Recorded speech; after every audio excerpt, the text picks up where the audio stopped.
Hey, this is LOA Today, the Law of Attraction show.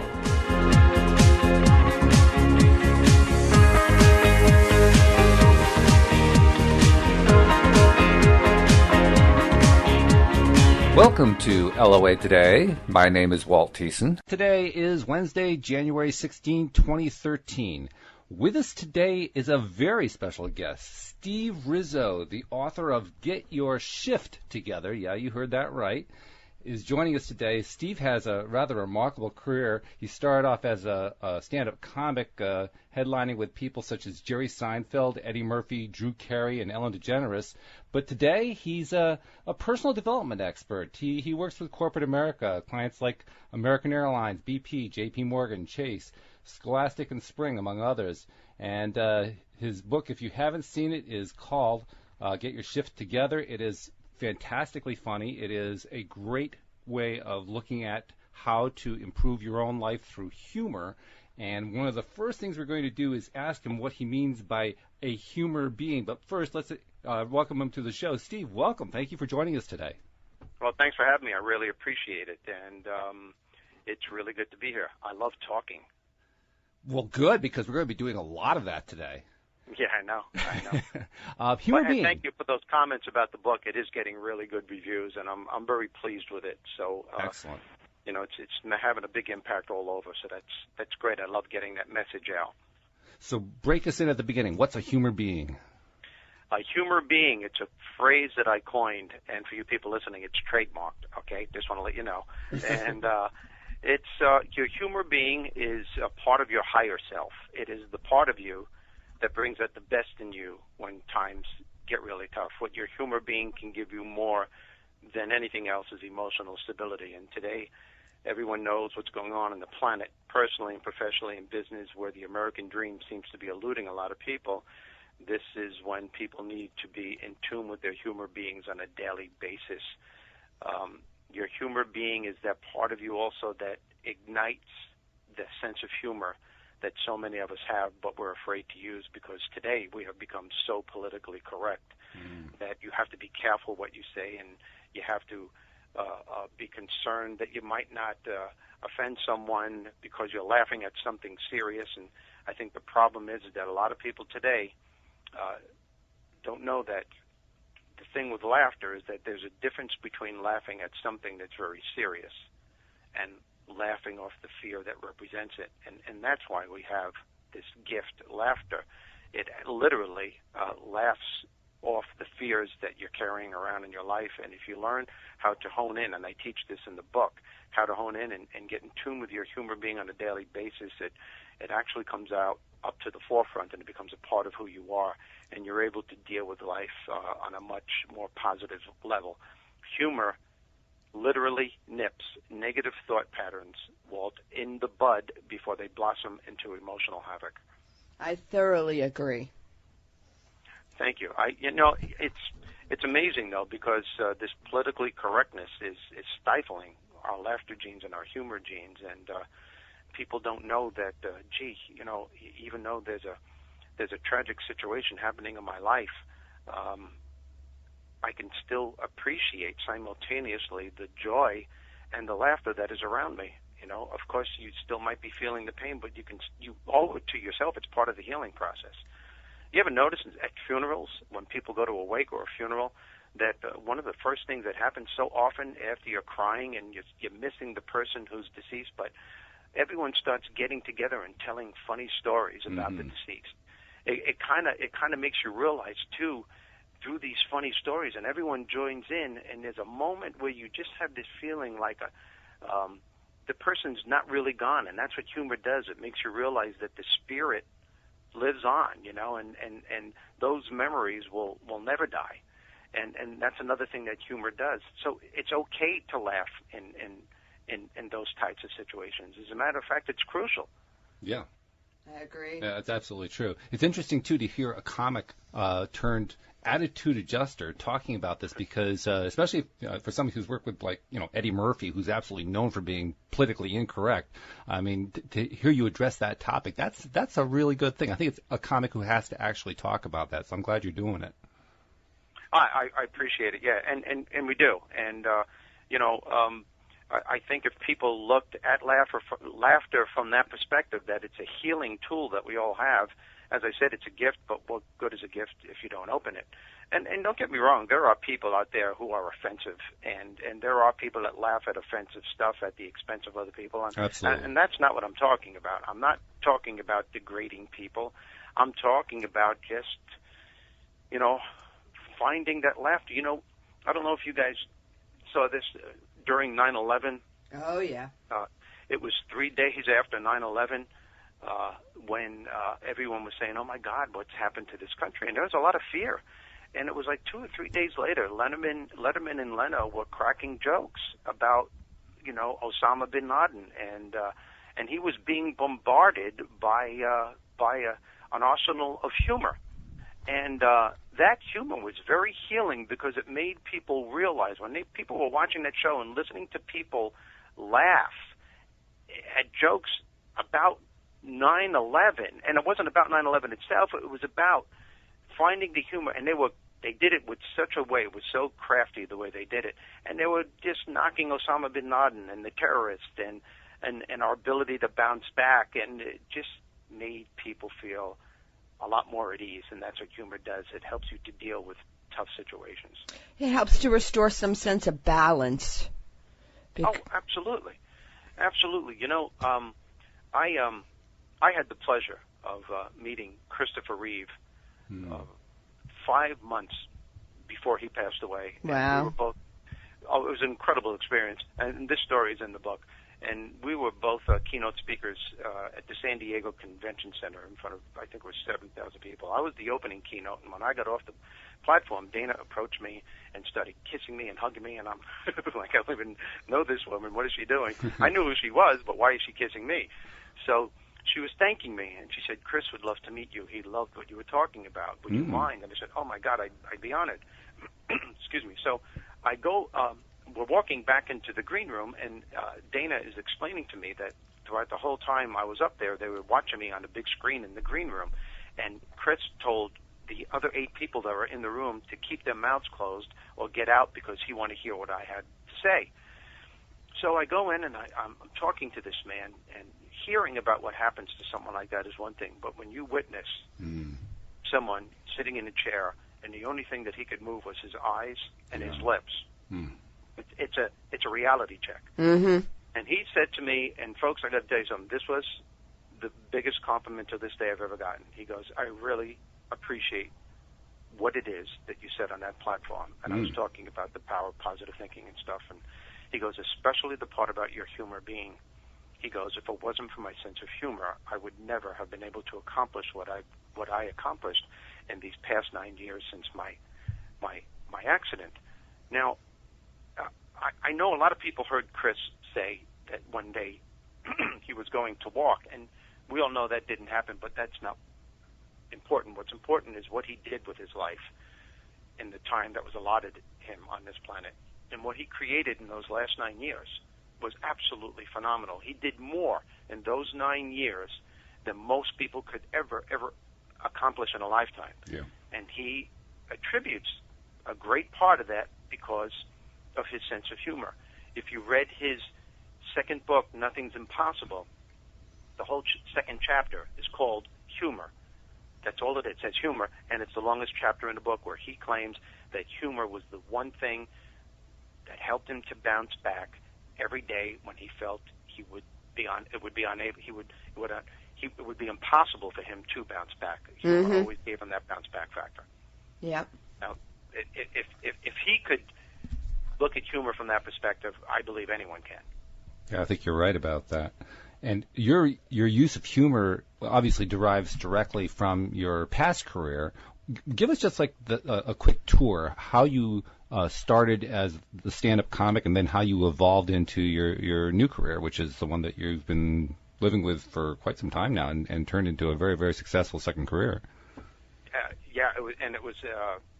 It was quite a ride and quite a decision to make.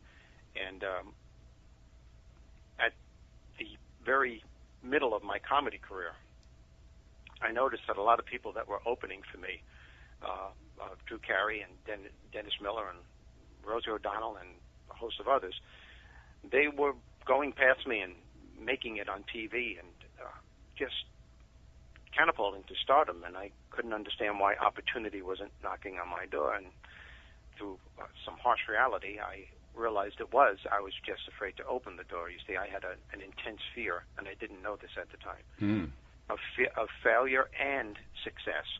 So you talk about not being able to make up your mind. So both those things I had a fear of, and as a result, I sabotaged many great opportunities that were coming my way.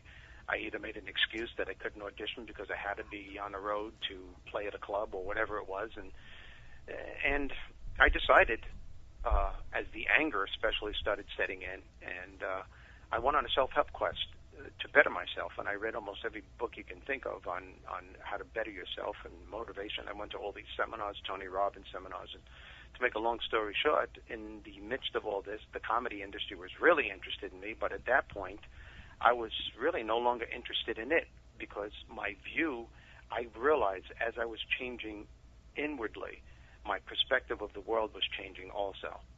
And I had this calling, which was really difficult things for me to do, but and I explain this, I think, very clearly in the book. I had this calling to do something else, to help people on and I knew I had the ability to do it, and I wanted to be a speaker, and I have what most speakers don't have. I'm very funny. I can captivate the audience. So the tools that I use to turn my life around are the tools that I use when I speak to corporate America and when I do my private seminars. In your book, you also tell a rather insightful story about an encounter you had with Rodney Dangerfield. Could you relate that story too? Yeah, this is the part of the book where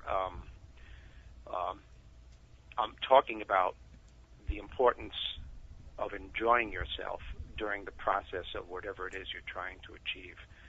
The traps that most Americans today fall in when they put their happiness on hold, and corporate America is indicative of this more than anyone. We say to ourselves, even on an unconscious level, I'll be happy when the weekend's here. I'll be happy when I make more money. I'll be happy when I achieve the goal. I'll be happy when the kids are out of the house. I'll be happy when I get more respect. And it goes on and on and on. And the whole time you're creating this very dangerous mindset, and you're actually fulfilling that self-fulfilling prophecy. Because if you tell yourself you won't be happy until, you won't. But the problem is that even when you achieve the goal, you won't be, and I'll explain that to you. Excuse me. I was working Rodney Dangerfield's comedy club every weekend in 1986. And this is when Rodney was at the pinnacle of his career. That movie was out, Back to School, and he was like voted one of the top 3 recognizable faces in the country. And I remember getting off the stage, and who's walking in, as he often did, to try out new material, but Rodney. And the crowd is going absolutely ballistic. I mean, they're just going crazy. They're screaming, Rodney, Rodney, Rodney. And I'm in the back of the room, and he goes up on the stage, and I'm admiring this guy. He does 10 minutes of new comedy. Hey, how you doing? It's good to be here. You know, he does the whole thing. Hey, you're beautiful. All right, baby. So he goes to get off, and they wouldn't let him get off. And they're going, no, you're number one. You're number one. And women are grabbing him, and they're kissing him, and they want him to sign their autographs. And I'm in the back of the room saying, oh, my God, this is what it's like to be a star. Yeah. The evening is over. The audience is gone. The doors are locked. The waitstaff's cleaning up the room. And I sit at the bar, as I usually do when he comes in at the end of the night, and I put my arm around him. I give him a big kiss on a cheek, and I say, how does it feel to be a star, man? And he downs a double scotch. He looks right at me and he goes, well, I'll tell you, Stevie, it sucks. It really sucks. My whole life sucks. And I was waiting for the punchline. Yeah. And I realized there wasn't one. And he went on this rampage, this verbal rampage, on how he should have made it 35 years ago and how the entertainment industry screwed him out of a life, and he put his whole life on hold for this moment, and he still can't enjoy it. And I tried to explain to him, you don't understand, man.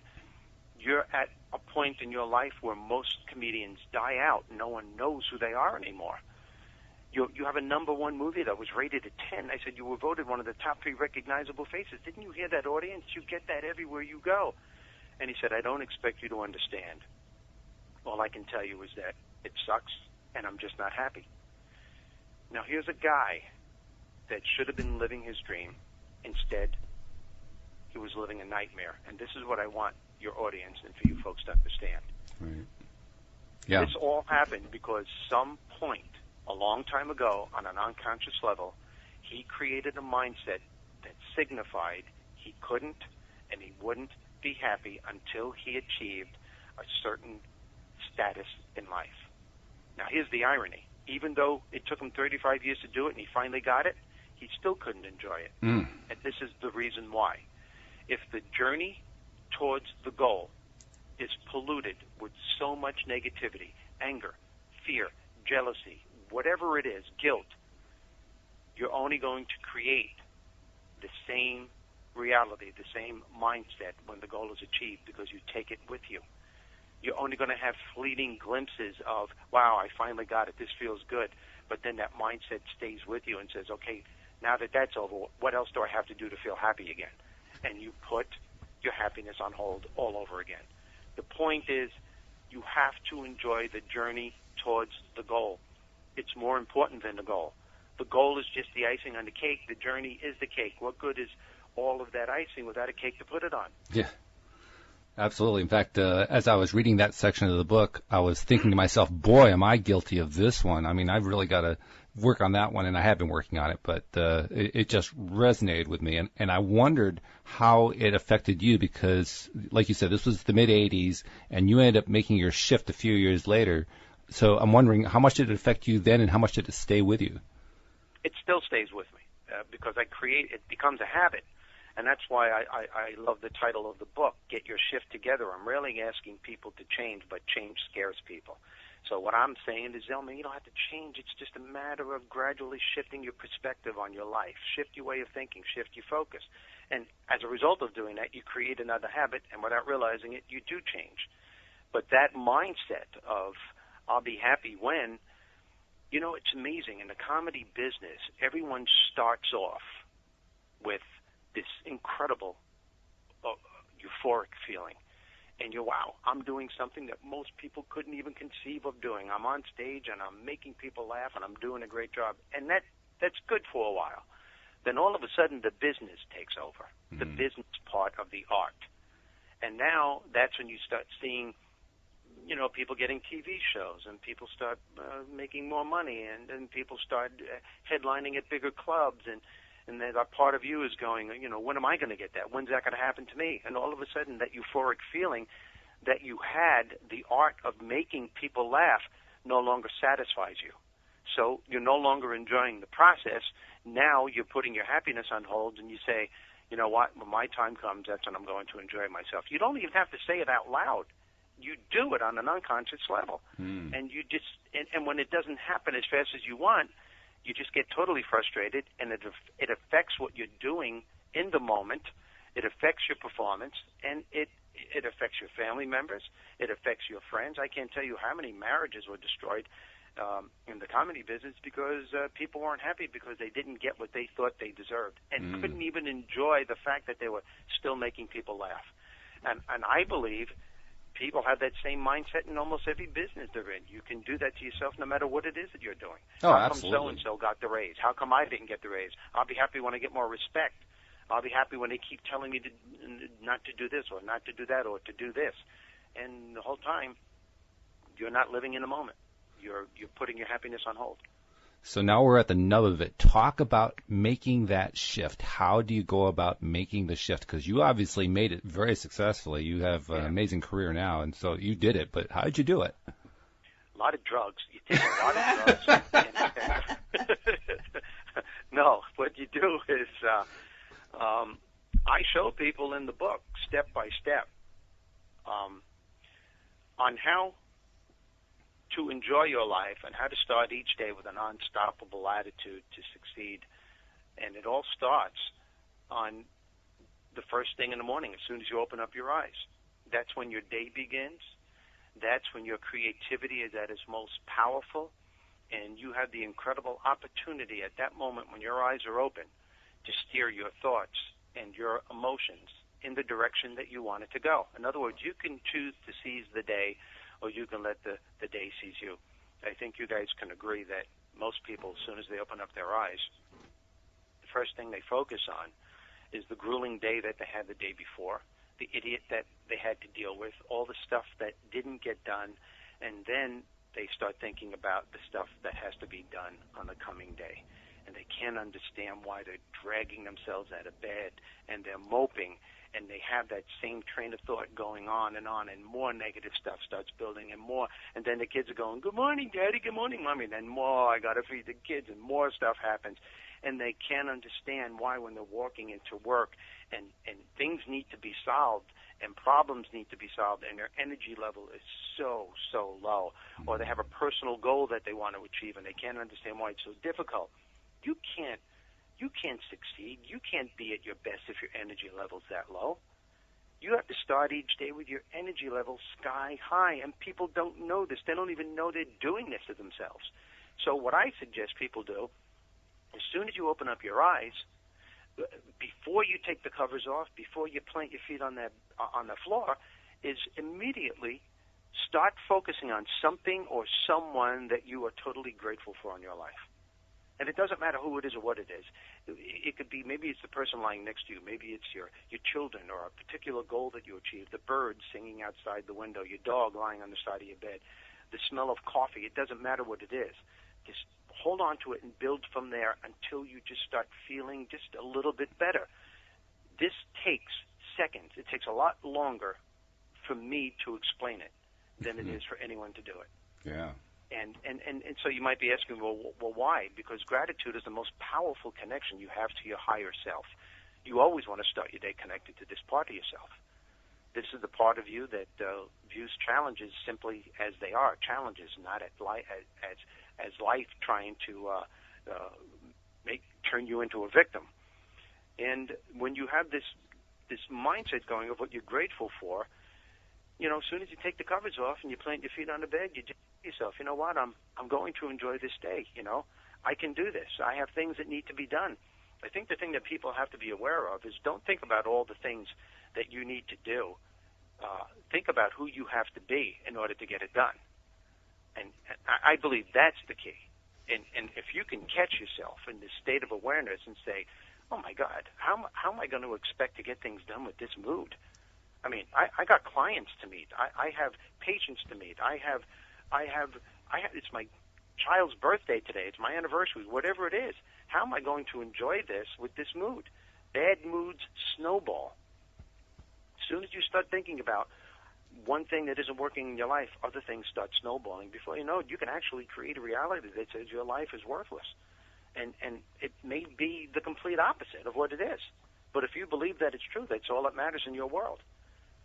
And by starting this day with this attitude of gratitude and telling yourself you're going to enjoy the day and getting that energy level cranked doesn't mean that you're not going to be confronted with challenges. Of course you will.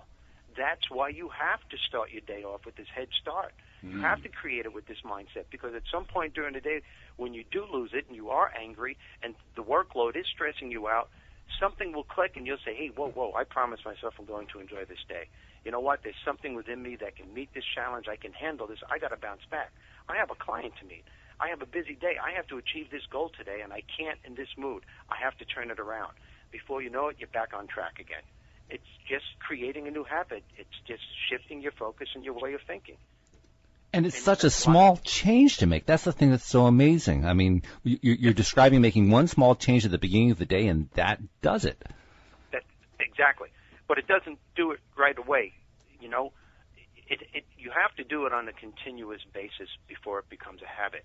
Yes. But the thing is, what you got to do is, as soon as you do it and you start noticing yourself feeling a little lighter and a little better gradually, you make that conscious reminder to yourself, to your brain, and you say, wow, I'm feeling better. This stuff works. And the reason why you do that is that you're reminding your subconscious that the next time you get snagged in the same type of scenario, it'll remind you, remember what you did the last time, try it again.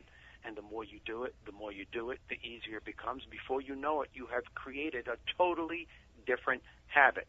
So rather than starting your day off in a bad mood, you're starting it off in it doesn't even have to be a great mood, but it's a better mood than what you were used to being in. And that's my promise when you read the book. I don't guarantee this is going to bring you total happiness. I will tell you this, though. It'll make you happier than you ever thought you could be. And as a result of being happier, you stand a better chance of being more successful. Now, you've been presenting this message to corporate to corporate personnel for how long now? 15 years. And what kind of responses do you get? I can only imagine, but tell us anyway. It's incredible response, but you should see how nervous they get when I make the statement.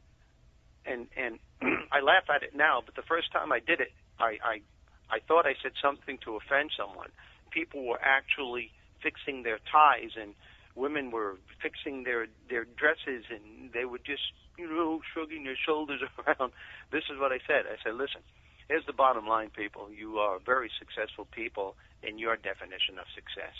I said, but it totally amazes me that if you look up the word success in any dictionary, it only says achieving which that you desire or achieving your goal. Nowhere in the definition of success are the words happiness, enjoying yourself, or joy. And it totally blows me away. And I tell them, I don't care who you are.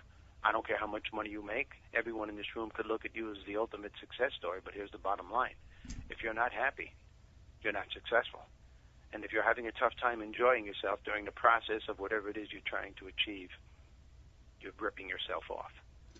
And that's fascinating. The fact that is received with such jitters is itself fascinating.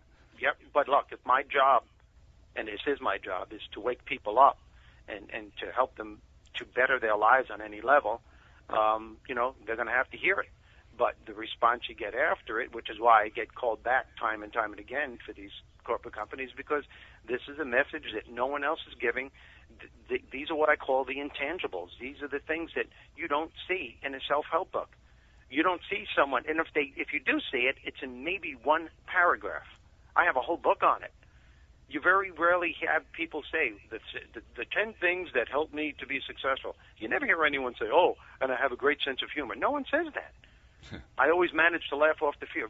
I don't know of anyone that has said that, unless you're an expert on humor. Those people will say it. I never heard anyone say enjoyment, and even designate a whole chapter on it, on how important it is to enjoy yourself. The journey towards the goal is where it's at, man. The journey towards the goal is where your life unfolds. All of your challenges come to the forefront. It's where you're saying to the whole entire universe during that journey, I am here and I am capable.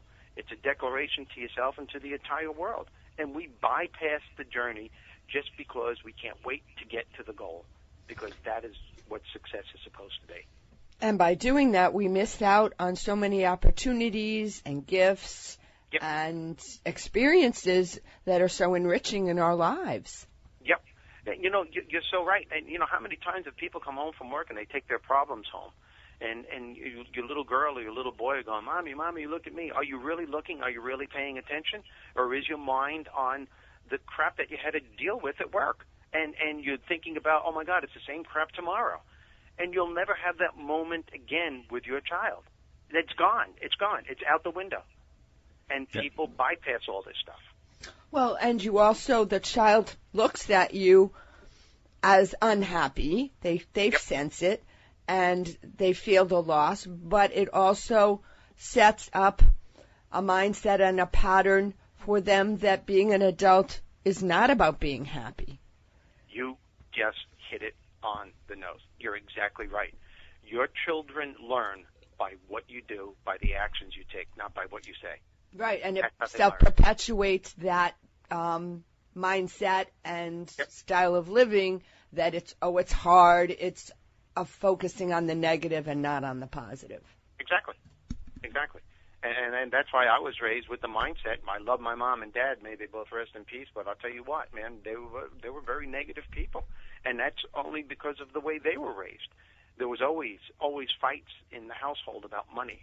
What do you think money grows on trees? What do you think I have enough money? You think I'm Rockefeller? What do you think this?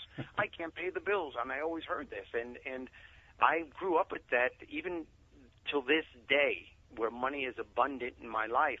I still get these fear jolts of,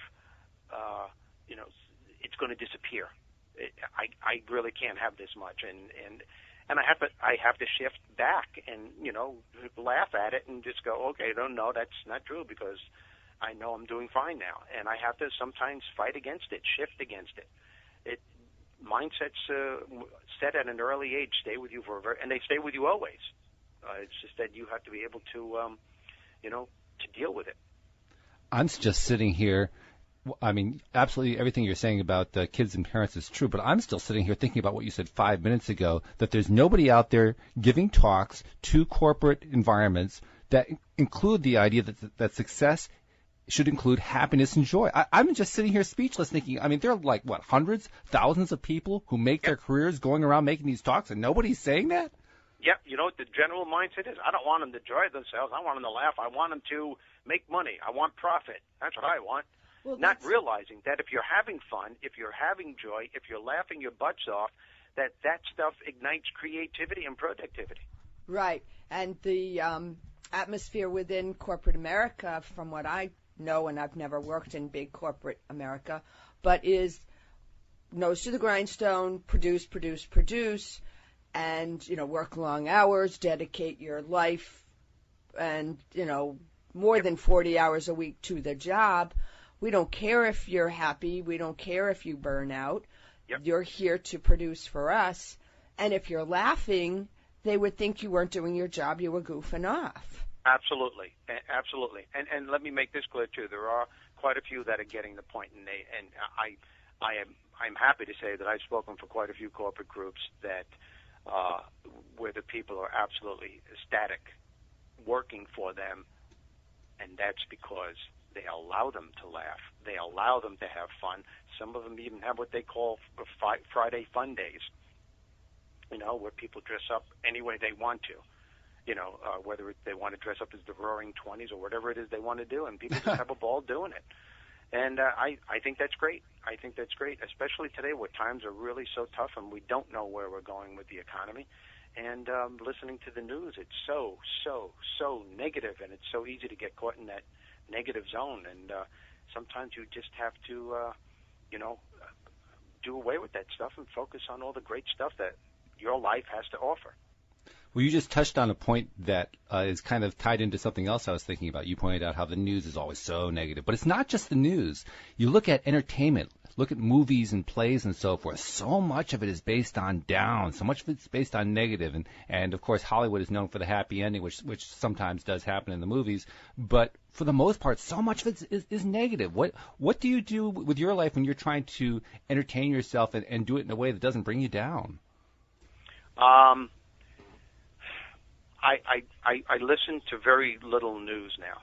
Mm-hmm. I try not to listen to it. With the economy, it affected a lot of people in the speaking business. Mm. I'm going to get real personal now. I mean, really did a lot. And I've had people call me up and saying, "Oh my God, I'm going into my retirement account," because corporate America wasn't hiring because they didn't know where they stood as far as finances go themselves. So they had to stop their conferences. And when they did have a conference, they never hired speakers. They had in-house speakers. So where there was a lull in my life at one point, I was forced to really practice what I preach, which is when the book itself, I started this book years ago, but I really vigorously got into the book and finished it because it taught me a lesson. I had to practice what I preach, and I just started focusing on, wow, it's great to be home. Wow, man, I really love spending time with my wife. I have 2 labs. I have exotic birds, and I was spending time with them. I have 2 acres of land, and going out to dinner with my wife, having company over, and it was great being home. So I shifted my focus on not looking at not working as much as being unsuccessful. I looked at it as, hey, this is another part of my life that I can enjoy. And, of course, there were times when I shifted back to the negative and said, you know what, this doesn't look right. I don't feel right here. I should be on stage talking to people, and I should have more bookings. And I didn't do that. I'm proud to say that I did walk the talk. The book was finished. And as a result of focusing on the positive, I believe that I set out that type of energy out into the universe, and my message was picked up tenfold. And now my calendar's full again, and now I have the opportunity to take off whenever I want to. So that's terrific. I mean, that you just outlined in one statement a person's experience, any person's experience with the law of attraction, with positive thinking and so forth, starting off in a place where you have the idea of how the thing works, running into a brick wall, feeling like you have no options, applying it anyway, and then producing results. I mean, you just outlined it in one statement. That's fantastic. Oh, thanks. Yeah. I'm a genius. What could I say? No, seriously, enough about me. What do you think about me? No, it's just, it's simple stuff, man. That's all it is. Well, it's simple stuff, but it can be a challenge to apply it. I mean, I know in my own life it has at times been a major challenge, especially earlier on when I was still trying to learn how the whole thing worked and why it works and when it works and all that kind of thing. It can be difficult trying to work your way through it. So just sticking through and sticking to the whole game plan, so to speak, and working through it and just letting it play out while you actually try to enjoy what's going on in your life right then. That's quite a feat all by itself. So, well, what makes it difficult are a few things. Number one, there are a lot of people right now probably listening saying it's a lot of crap, and because they don't get how something that simple can turn your life around. Right. And then there are those that say, "Hey, that's pretty cool. Let me try it," but they only try it once, twice, or three times, and they say, "This stuff doesn't work." Mm-hmm. And well, it's like anything else that you want. Going on a diet, physical fitness program, whatever it is, you can't expect to achieve the goal in a couple of days. You've already created, some of you out there have created a negative habit, a lifetime of it. And to counteract that, it's not going to take a week or 2 or 3 weeks. It's going to take some time. But you start seeing these gradual differences, and that's what keeps you, if you can last with it long enough where you start seeing these little differences and people start coming up to you and saying, you've changed. There's something about you that's different. Then you get more incentive and go, wow, this stuff is really working. It's like working out in the gym. I see people in the gym. I've been going to a gym my entire life. My wife and I, almost every day we go.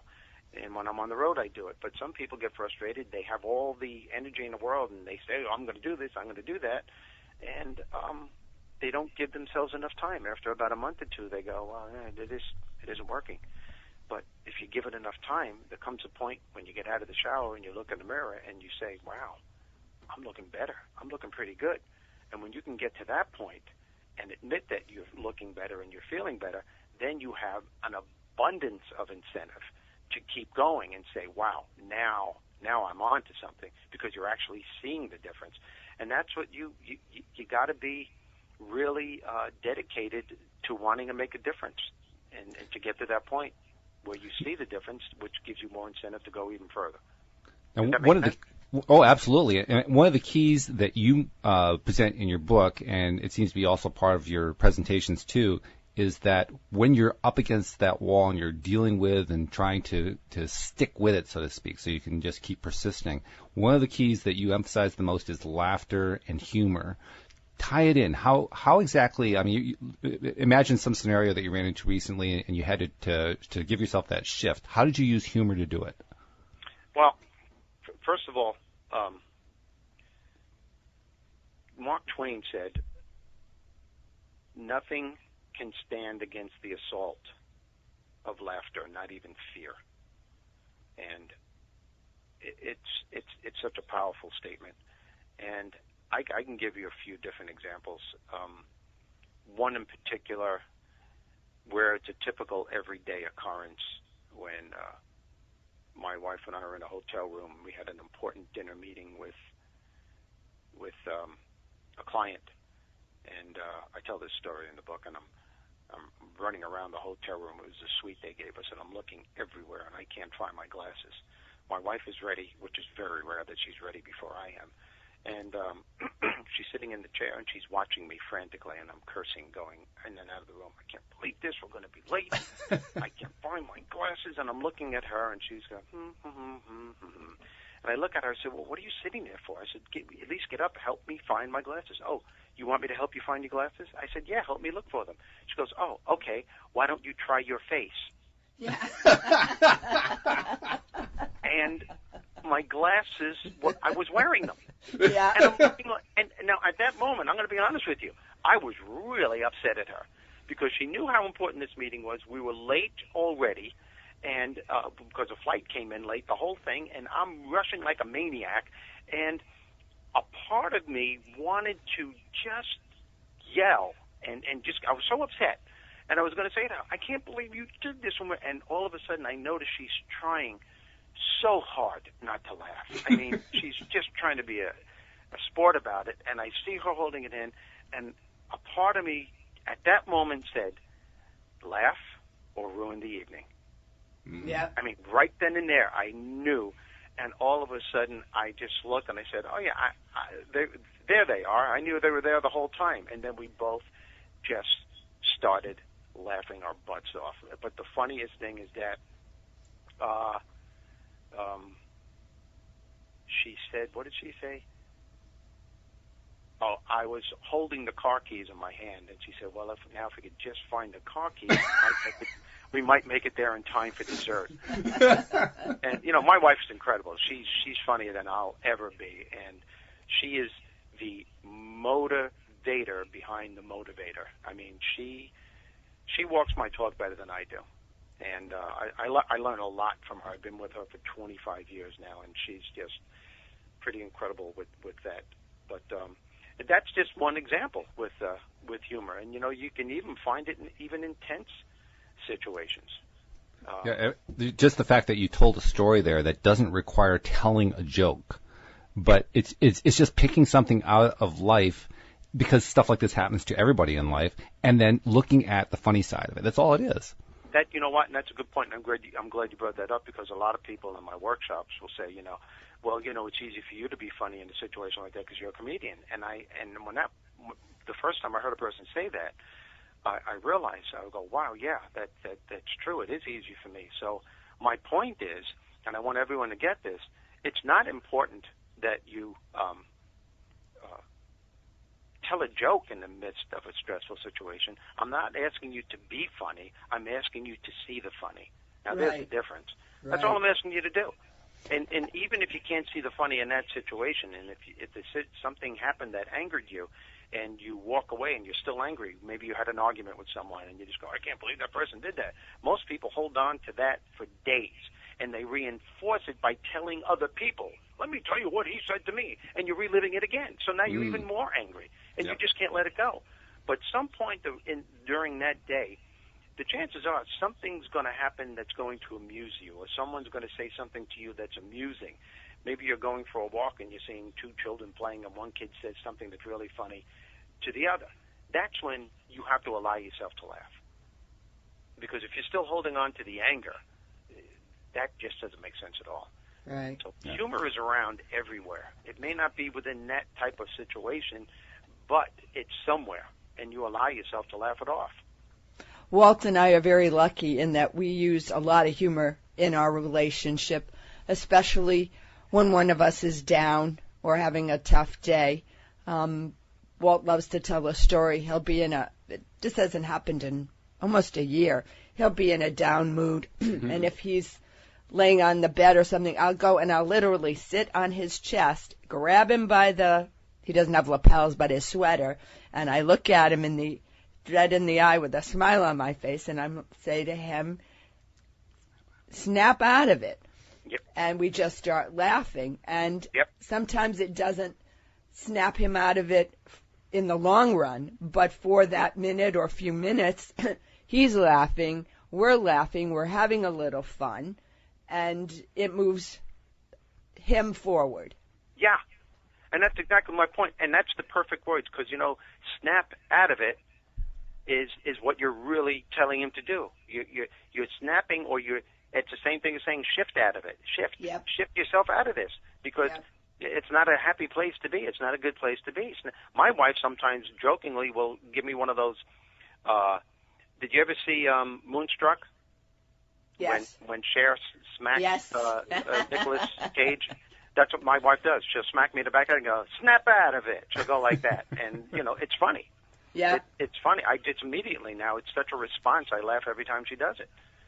I have to admit, I feel blessed when Louise does that, because I don't know if I can convey this to you, the visual of it, but she gets this look in her eyes. Of course, she's smiling, she's grinning, and her eyes get wide, and it's almost as if she's like one of those cartoon characters with the eyes that are spinning around, and she yells, "Snap out of it!" And then she hits you and you have That's pretty funny. I know. There's always humor in the house, in this household, and we try to look at it from that perspective. My whole family was like that always. My mom and dad had a great sense of humor, and my brothers, my sister, and it's something that a lot of people have, and they don't think they're supposed to, and it's a shame, unfortunately. With the humor that's in your house, I imagine it has passed down to your kids too. How do you see that as it evokes itself in your everyday life? Oh, it's wonderful. My son has an incredible. My son's 32 years old, and he has an incredible. It's very dry, but it's an incredible sense of humor, and it's different than my humor would be, but it's humor, and everyone has their own timing, their own sense of humor, and. I did a little study a couple of years ago, and I interviewed people that worked in emergency rooms and hospitals. Now, that's sick humor, but they need that. Oh, God, yeah. Oh, yeah, and military people have it, police officers, firemen. Yeah, anybody in those high drama. Yep. But nonetheless, it's humor. When 9/11 happened, I'll never forget. There was a guy with bandages. He was a fireman, and he had bandages all over his eye, and his arm was in a sling. And it was such an emotional scene. And I remember sitting there watching TV, and the audience, the people in the background were solemn, and the reporter was very, very low key. And she goes up to this guy and with the microphone, and she says, "How is it that you are exhausted, your arm is in a sling, you're all bruised and cut up, and you have a patch over your eye, and yet you're going back in there to try to find more bodies?" Without missing a beat, he grabs the microphone in a typical New York attitude and goes, "Yo, lady, first of all, I'm from New York. Second of all, I'm a fireman. That's all you need to know." And everyone started laughing. Everyone said that, and the laughter only lasted a couple of seconds, but here's the point. Sometimes a couple of seconds of laughter is all you need before you decide to give up. Yeah. Sometimes a couple of seconds of laughter is all you need to catch your second wind. And we owe it to ourselves to do that, for ourselves and for our children and for our family. And just a couple seconds laughter is enough to break the spell. Yeah, exactly. And it's exactly what it is. It's a spell. So, and that's a perfect example of someone laughing in the midst of really intense, trying times. Yeah, that was. I'm sure there are some people that watched that and said, "How dare he make a joke?" Because some people just don't get it. Some people just do not get it. I know a woman, and I forgot her name, who wrote a little book. It was a little book who was diagnosed with cancer, and it really spread. And she wrote a book called "I'm Having a No Hair Day." And what a book. It's all with cartoons and sayings to help you get better. And there are some people who had cancer that just thought the book was offensive. And there were those who said it was one of the things that helped them heal. Yeah. So there you go. It's a matter of perspective, shifting your perspective. Well, let's assume for a second that we're going to be talking just to those people who at least can get it, even if they don't get it yet, but they're open to it. And let's assume that we're talking in this case to people who are still suffering from the economic situation, they're unemployed, all that kind of stuff. Obviously, in a sense, we've been addressing their needs all along anyway, but just talk to them a second. Right now you're trying to figure out where the next bit of money is going to come from to pay the rent. You're trying to figure out where the money is going to come from to buy the next bag of groceries. How do you make your mind shift? What do you do right now? When times are tough like that, right now, what you need to do is to stop that big mouth inside your head, the one that's saying, I'm not going to have enough money to feed my family. I'm not going to be able to get another job. Those are the things that are going to make a bad situation worse. Not only did you open up the door to the negative zone, you're inside the negative zone. And the key to that is becoming aware. When you start with this, what I call negative curse talk, self-curse talk. You're casting a spell on your life, and you're leaving yourself with no hope at all. And without hope, there's no hope. And that's a heavy saying. Write that down. So what you need to do with that awareness, and once you say to yourself, this is not making me feel right, I don't feel right here, that's when you have to start shifting your way of thinking. I call it methodically shifting your way of thinking. You methodically shift your thoughts. So instead of focusing on what isn't working, what you do is that you say, hey, I have 2 children that I love. I have a husband or a wife, and focus on all the things that you have, and the fact that you had the strength once upon a time and the intelligence to have a job, and that you're not the only one in this situation. There were so many other people in that situation. Take yourself for a walk and focus on the beauty that nature has to offer. Look around your belongings, and I don't care who you are, and I don't care what it is that you're going through.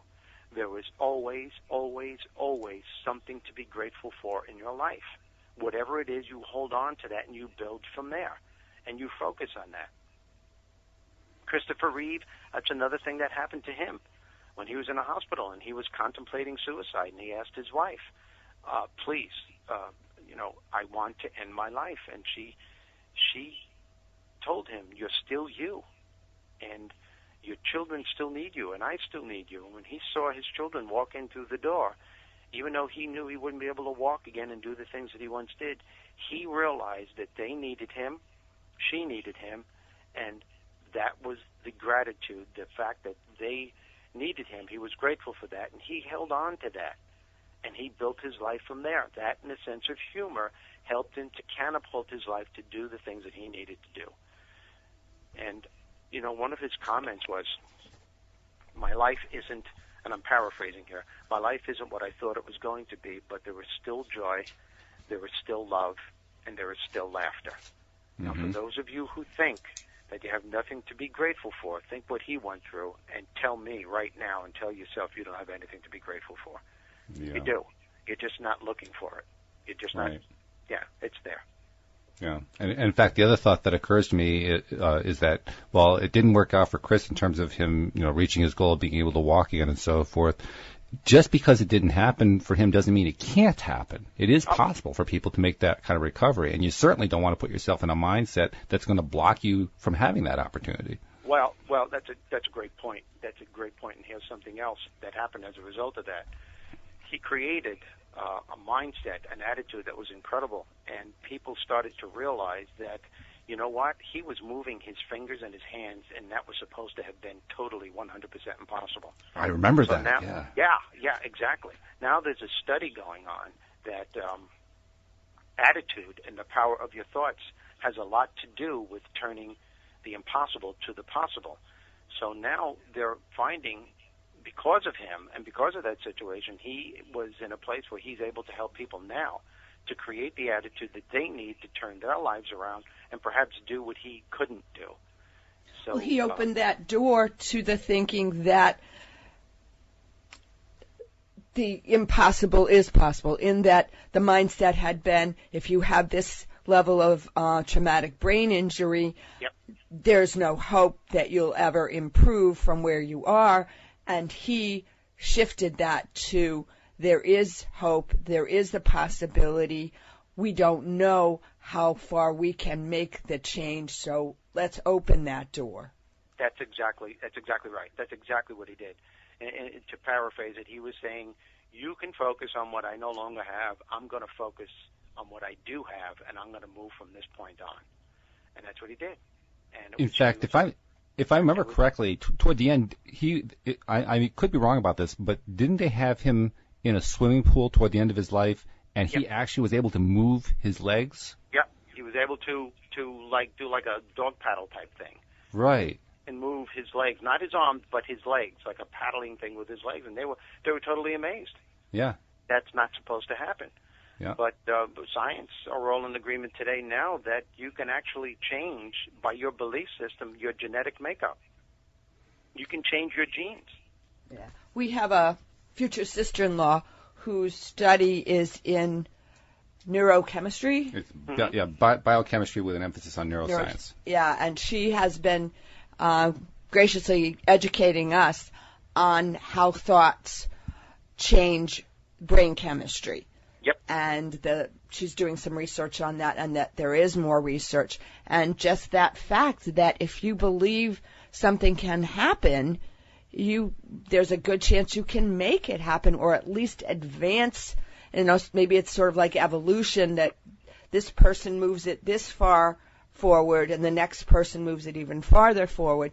But that we can change our brain chemistry. We can open up other areas of our brain, and they say we use so little of our brain that there are other areas that we, by the way we think, opens up areas of our brain.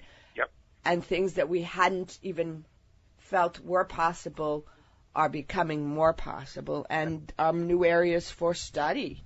I couldn't agree with you more. I couldn't have said it better. And that's just it. In the nutshell, the thoughts that you have about any challenge in your life will ultimately determine the quality of success and happiness you're going to have in regards to that challenge. Contrary to what most people may think, it's not the situation, it's not the event, it's not the circumstance that takes place in our lives that determines how successful or how happy we're going to be. It's how we think about it. And the reason for that is because your thoughts have the incredible power to either minimize or maximize the effect that challenge has on you. And it's not your thoughts in and of themselves that gives them great power. It's what your thoughts create. You see, your thoughts formulate the beliefs that you have about anything in your life. And people don't realize that. I'll ask a question right now to the audience right now, people that are listening. Have you ever wondered where your beliefs come from? The beliefs you have about religion, sex, politics, your boss, your job, the beliefs you have about anything in your life are formulated over a period of time through a consistent way of thinking. Mm-hmm. The more you think it, the more you solidify the belief. Those beliefs formulate your attitude, and they all formulate the way that you feel. That's how powerful your thoughts are. So if you can change your thoughts, you can change your reality.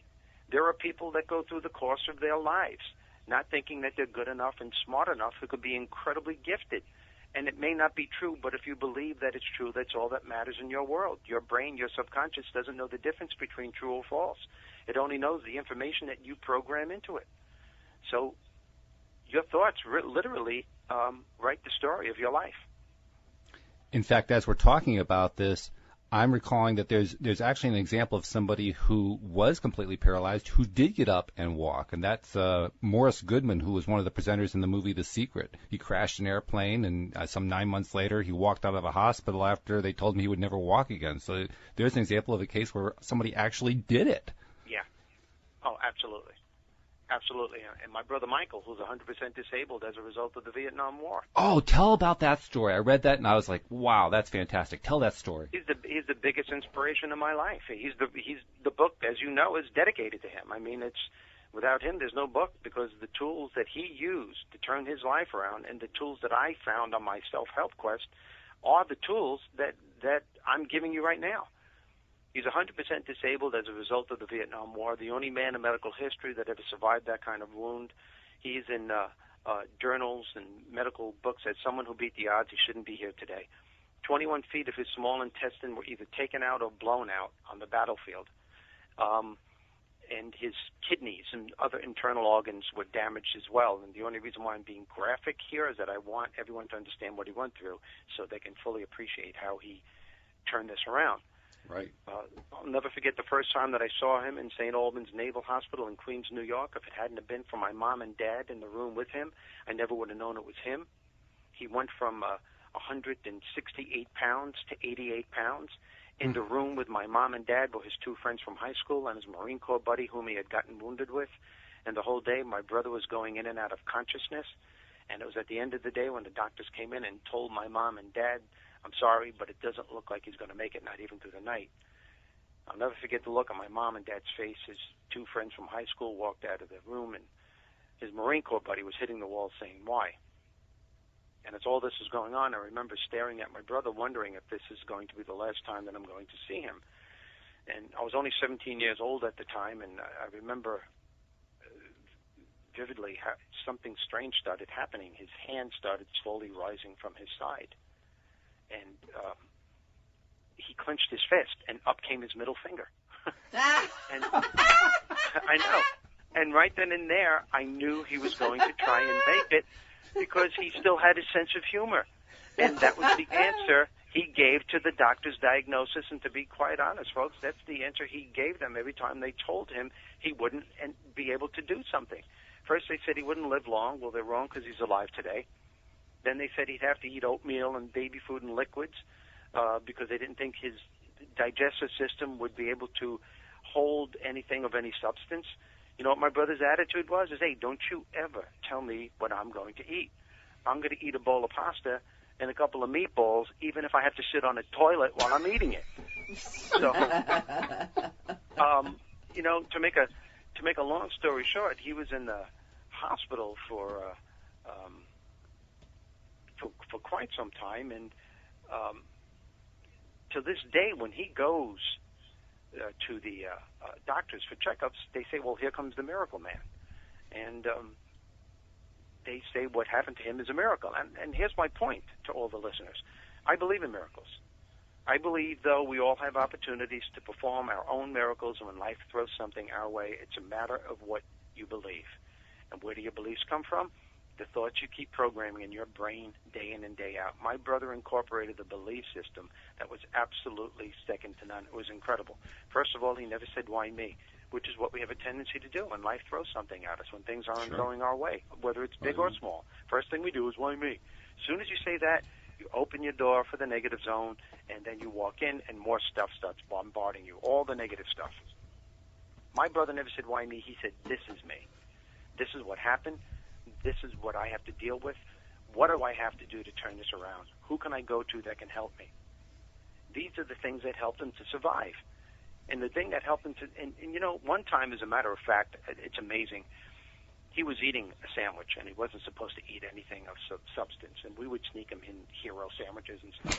One time, you know, slice of pizza here and there, and one time the doctor came in and reprimanded him for eating. You're not supposed to be eating this. You only have, 21 feet of your small intestine were taken out. You only have a foot left. My brother got so pissed off at this doctor, he took the sandwich and he threw it at him. And he said, you know what your problem is, Doc? You keep focusing on and reminding me about the 21 feet I no longer have. He goes, I keep focusing on the 1 foot I have. Why don't we try it my way, just for once? Wow. 2 days later, the doctor came back and apologized and said, let's try it your way. And that's what helped him to turn this whole thing around. But the thing that helped him more than anything else, and if he were here, he would tell you this, it was his ability to make a conscious choice to enjoy himself during the rebuilding process and to find the laughter in between and even during the tough times. That's what separated him from everyone else in that hospital. I'm not passing judgment, but these guys had their own pain to deal with. I know that. But I honestly believe what separated them from him was that they were saying, how can I enjoy myself and find the laughter the way I am? Or I'll enjoy myself and find the laughter if and when I get better. No, my brother said, I'm going to enjoy myself now. I'm going to start laughing now. As a result, it helped him to get better. You see the difference in that mindset? Oh, yeah. Yeah, He got absolutely. out after being in a hospital for a year. He was 95 pounds. He said he was going to go to college. We didn't think he'd be able to do it because he wasn't Mr. Whiz Kid in high school. He went to college, straight A's, graduated with degrees in administration and history and education, went back to the same school that he graduated from. Became a history teacher. From there, he became an attendance officer. From there, he became an assistant principal. Then he became the principal. When he wanted to retire, they wouldn't let him. They made him superintendent of the entire school system. I know. He just graduated. He just retired 2 years ago, and now he's traveling the world, and he's got more life and gusto than anyone I know. And the moral of this story is that it's not what happens to us, folks, is what determines how successful and how happy we're going to be. It's what we do about what happens.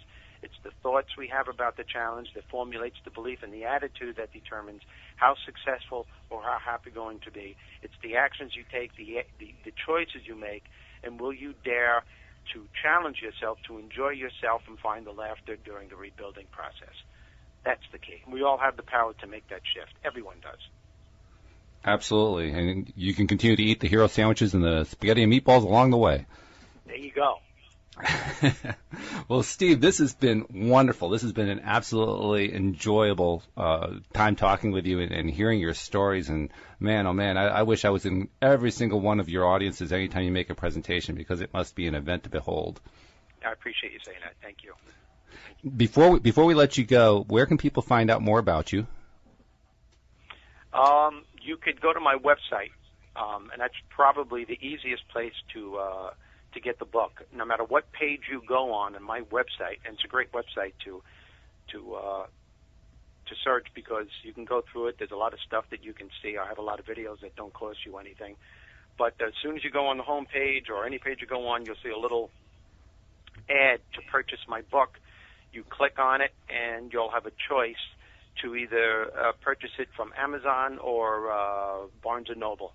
And it's all there, all the information. It's called Get Your Shift Together, How to Think, Laugh, and Enjoy Your Way to Success in Business and in Life. And that's how you get it. And I hope you purchase it, and I hope it helps. Yeah, and give them the website address, too. Oh, yeah, that'll help, wouldn't it? It does help a little bit, yeah. There you go. It's SteveRizzo.com. Steve, S-T-E-V-E, Rizzo, RIZZO.com. Very easy, SteveRizzo.com. Gee, do you think you could have made that any easier? Yeah, really. Steve Rizzo, thank you so much for joining us here today on LOA Today. We really appreciate it. Thank you, folks. Steve. Thank you for your time, and thank you for what you do. I appreciate it. Because you help to spread the message. Not only me, other people that you interview, and I really totally respect what you guys do. Well, thank you very much. We're enjoying it every step of the way, so we're trying to do it the right way. Absolutely. If there's anything I can do for you in the future, don't hesitate, contact me. You have all the information. We'll see you all next time here on LOA Today. Goodbye, everybody.